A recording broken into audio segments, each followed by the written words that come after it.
para sua exposição. Gostaria, inicialmente, de cumprimentar o senador José Perrella, presidente da Comissão de Ciência e Tecnologia, cumprimentar os demais senadores presentes, cumprimentar o meu secretário executivo, João Deneg, demais membros da equipe do Ministério, senhoras e senhores.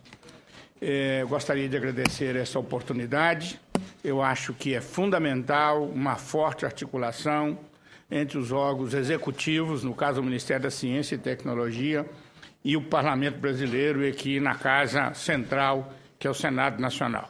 De maneira que eu acho que é extremamente importante, espero voltar em outras ocasiões, porque precisamos do apoio do Parlamento para implementar as políticas públicas de interesse nacional. Eu vou fazer uma exposição não longa. Eu venho de uma tradição de professor há mais de 40 anos, e eu costumo dizer que eu falo 5, falo 10, falo 1 hora ou falo 2, de acordo com o interesse da plateia. Eu não vou ser longo, tá certo? A gente passa. Eu mesmo posso passar. Tá. Não, aqui, né? Eu não vou ser longo, mas estarei à disposição para todos os esclarecimentos que se julgarem necessários. Então, programas e atividades em andamento no Ministério da Ciência e Tecnologia e o lançamento das plataformas científicas e tecnológicas, que esses 2 blocos compõem a minha apresentação.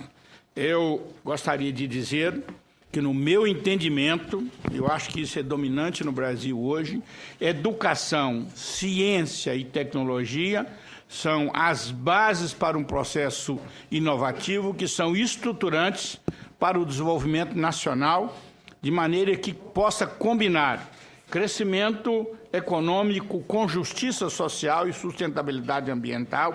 Eu acho que isso é uma tríade que tem que compor qualquer política pública: crescimento econômico, justiça social e sustentabilidade ambiental. É também uma forma de reduzir a nossa defasagem em relação ao mundo mais desenvolvido. Portanto, sem ciência, sem tecnologia, nós não vamos reduzir essa defasagem. É também o caminho para o aumento da nossa produtividade e da nossa capacidade de competição e de inserção no mercado global. Eu vou falar sobre isso. E é também o caminho para a redução das desigualdades regionais deste país, com a dimensão territorial que possui, ou com o nível de desigualdade regional e social. Então, essas, digamos, são as linhas gerais do meu entendimento. Eu estou convencido de que sem educação, sem ciência, sem tecnologia e sem inovação, nós não podemos construir um projeto de nação que combine essas características ou estes objetivos. Eu acrescentei a palavra educação, embora não seja do meu ministério. Eu acredito que elas não podem ser separadas. Sem educação básica, não tem como ter educação superior, não tem como ter pesquisa e, portanto, não tem como ter avanço científico e tecnológico. A minha primeira reflexão, tá certo? Pode parecer uma tabela difícil, é a nossa situação no marco global.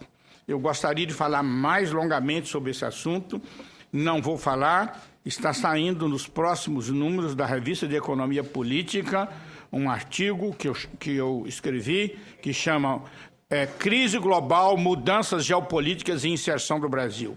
E aqui apenas eu tenho um retrato para nós nos situarmos, afinal de contas. Onde é que tem a luzinha aqui?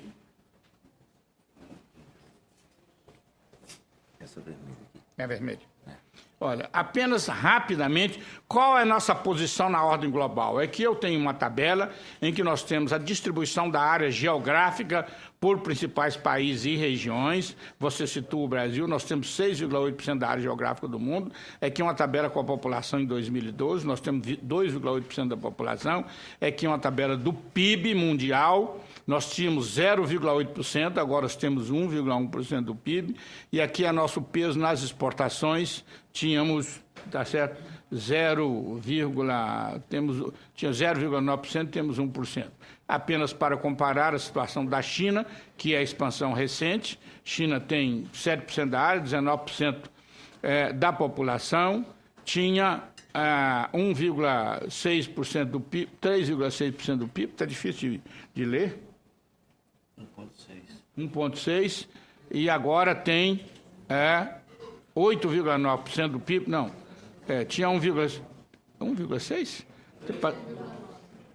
Passou para 8,9 e de forma 3 pontos. Não. Não, tinha 3,9, passou para 8,9 e de forma semelhante nas exportações. Então, é importante analisar a ordem global, a posição relativa da África, a posição da região mais desenvolvida do mundo, que é a Europa e Estados Unidos, para saber como é que nós podemos nos inserir na ordem global em franca mudança.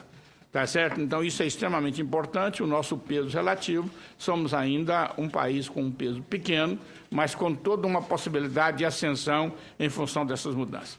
Aqui, apenas para dar um indicador, a participação relativa